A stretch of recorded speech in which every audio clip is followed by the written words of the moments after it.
नमस्कार, स्वागत है आप सभी का। आप देख रहे हैं डिपार्टमेंट ऑफ पोस्ट का सबसे बड़ा और सबसे भरोसेमंद चैनल। एग्ज़ाम आने वाला है, 2 अगस्त को एग्ज़ाम है, कुछ दिन बाकी है। आपको बता दें स्पेसिफिकली 1 महीने बाकी है और हमने आपको प्लेलिस्ट आप अभी डिस्क्रिप्शन में जाइए, वहाँ पे क्लिक कीजिए, आप एक GDS to MTS का प्लेलिस्ट मिलेगा, वहाँ पे जाके सारे वीडियो आप देख लीजिए। बहुत इंपॉर्टेंट वीडियो है। हमने बताया है कि 1 महीने में आपको कितना कवर करना है, कैसे कवर करना है। साथ ही साथ आपको कल ही शायद आपको मिल मोस्ट प्रोबेबली सबसे बड़ा रामबाण, यानी इस एग्ज़ाम को पास करने के लिए आपको 60 मार्क्स से 70 मार्क्स चाहिए होता है, जो कि पूरा अगर आप पोस्टल वॉल्यूम और पोस्ट ऑफिस गाइड पर ले, जो हम आपको कल अवेलेबल करा देंगे, तो आपको 60 मार्क्स तो इजीली आ जाएंगे। आपको बता दें हमने PDF बिल्कुल तैयार कर लिया है, इंग्लिश का तैयार हो चुका है, अब हिंदी का तैयार हो रहा है। और इसके बाद आप अगर वो ले लेते हैं और आप वहाँ उतना ही पढ़ लेते हैं तो कहीं ना कहीं आपका कट ऑफ मार्क्स क्लियर हो जाएगा, ठीक है। क्योंकि पोस्ट ऑफिस गाइड और पोस्टल वॉल्यूम इन दोनों से ही 60 मार्क्स आपको मिलने हैं, और बाकी जो GK और मैथ्स है उनमें आपको थोड़े थोड़े मार्क्स 10-10 मार्क्स इस तरह से मिलेंगे, तो आपको जो है ये क्लियर हो जाएगा, ठीक है। तो ये कल तक अवेलेबल हो जाएगा। आज हम आपके स्क्रीन पे दिखा रहे हैं, ये पिछले कुछ सालों के क्वेश्चन आंसर है, ठीक है, पेपर है। और आपको बताएंगे कि कोई भी एग्ज़ाम आज की डेट में अगर आपको पास करना है, चाहे वो GDS to MTS हो, चाहे वो IAS का पेपर हो, आपको पिछले साल का क्वेश्चन एनालाइज करना ज़रूरी है। उसको देखना किस तरह का प्रश्न आ रहे हैं और किस तरह के प्रश्न आ सकते हैं, वो समझना ज़रूरी है। इसीलिए हम सीरीज़ शुरू कर रहे हैं। आज आपको कुछ प्रश्न बताएंगे तो आपको लेवल पता चलेगा। आपको बता दें कि कोई भी एग्ज़ाम बिना पढ़े बिल्कुल पास नहीं किया जा सकता, भले ही वो इंटर डिपार्टमेंटल एग्ज़ाम हो या डिपार्टमेंटल एग्ज़ाम हो। आप पेपर का लेवल ईजी हो सकता है, लेकिन अगर आप ना पढ़े तो कोई भी एग्ज़ाम ईजी नहीं होगा। तो इसके लिए पढ़ना तो आपको पड़ेगा ही। ये हम किस लिए कह रहे हैं, अगर आप यहाँ पे क्वेश्चन का लेवल देखेंगे तो आपको समझ में आएगा। तो चलिए हम शुरू करते हैं। क्वेश्चन आपको कुछ आज समझाएंगे, कुछ कल, और इसी तरह से सीरीज जारी रहेगी। तो यहाँ पे आप देख सकते हैं पहला प्रश्न जो यहाँ पे पूछा गया था, यहाँ पे आप देख सकते हैं एक इंग्लिश में है और एक साउथ इंडियन लैंग्वेज में है। तो आपका जो रीजनल लैंग्वेज है उसमें भी जो है आपको मिलेगा, तो आपको टेंशन की ज़रूरत नहीं है, क्वेश्चन उसमें भी अवेलेबल होगा। तो अगर आप असमीज़ है तो असमीज़ में यहाँ पे अवेलेबल होगा, अगर आप हिंदी रीजन के तो आपको हिंदी में ही यहाँ पे मिलेगा। चलिए यहाँ पे पहला प्रश्न आप देख सकते हैं, एक्स ऑफिशियो चेयरपर्सन कौन है नीति आयोग, जो है टॉपिक पढ़ना होगा। तो ये टॉपिक आप कहाँ से पढ़ेंगे, आपके लिए हमने नीचे बहुत सारे लिंक दे रखे हैं। इनमें से अगर आप लूसेंट का GK खरीदते हैं तो आपको ये सारे यहाँ पे मिल जाएंगे, ठीक है। लूसेंट के GK और भी चीज़ों में काम आता है, चाहे पोस्टल असिस्टेंट हो गया, इंस्पेक्टर हो गया, सारे एग्जाम SSC के एग्जाम में भी काम आता है। तो यहाँ पे आप देख सकते हैं लेवल को कठिन किया गया है। Superstar Rajinikanth begin his acting career in which of the movies. Rajinikanth का पहला मूवीज, क्योंकि ये साउथ इंडियन का पेपर है तो यहाँ पे कहीं ना कहीं उसका इन्फ्लुएंस दिख रहा है, आप देख सकते हैं। यहाँ पे आप देख सकते हैं मधुबनी पेंटिंग किससे एसोसिएटेड है, कौन से स्टेट से एसोसिएटेड है।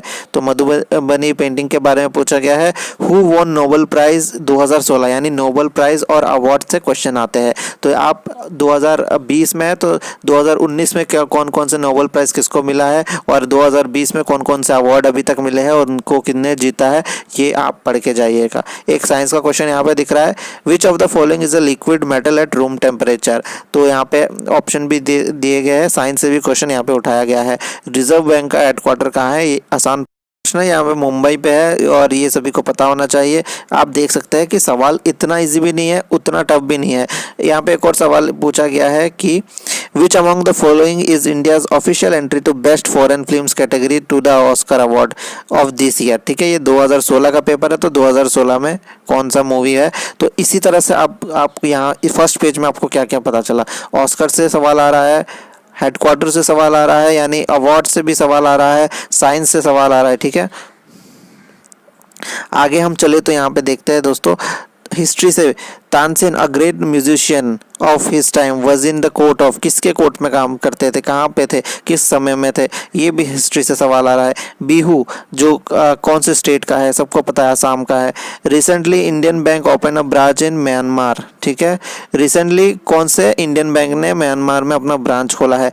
तो यानी करंट अफेयर से सवाल आ रहे हैं। तो आप एक काम कर सकते हैं, करंट अफेयर के बारे में तो हमने बताया नहीं था, लेकिन आप करंट अफेयर अगर आप करना चाहते हैं तो आप यूट्यूब में जाके सर्च कर सकते हैं। पिछले 6 महीने का करंट अफेयर आपको मिल जाएगा। जनवरी से जून तक का अगर आप पढ़ लेंगे तो वहाँ से सवाल आपको मिल जाएंगे। वरना आपके लिए बहुत सारे वेबसाइट भी है, अगर आप गूगल में करंट अफेयर सर्च करेंगे तो आपको बहुत सारे मिल जाएंगे। आप इनमें से एक सोर्स इस्तेमाल कीजिए। अगर आप पढ़ना नहीं पसंद है तो यूट्यूब से देखिए, अगर यूट्यूब नहीं पसंद है तो पढ़िए। तो आपको यानी यहाँ पे करंट अफेयर भी क्लियर करना है।